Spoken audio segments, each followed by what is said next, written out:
директором Узбекского химико-фармацевтического научно-исследовательского института имени Абдулла Султанова.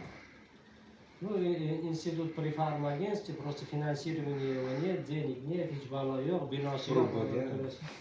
Я сейчас ушел оттуда. Я просто хочу сказать, просто этот Абдулла Султанов был химиком.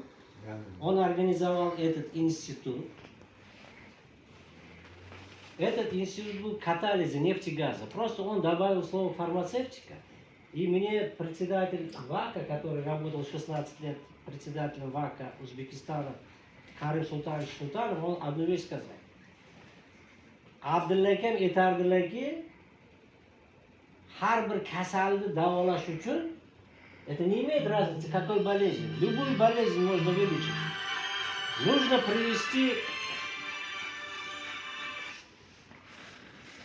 Tog'raga o'zi qilib borsam mayli, joy dedim. Bir joy dedim, telefon qilib borsam bo'ladimi? Ha. И он говорил, чтобы вылечить любую болезнь, необходимо привести в равновесие нормальный химический состав организма. Вот поэтому, чем больше микроэлементов, макроэлементов, организм берет тот, который ему нужен, и выздоровление происходит. Вот в этом заключается вся суть. Да.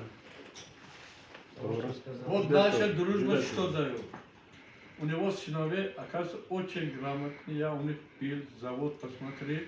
Они сказали, мы вам поможем, сделаем, в дальнейшем будем регистрацию делать в Узбекистане и будем помогать друг другу. Вот что наша дружба дает. Марама, келинг.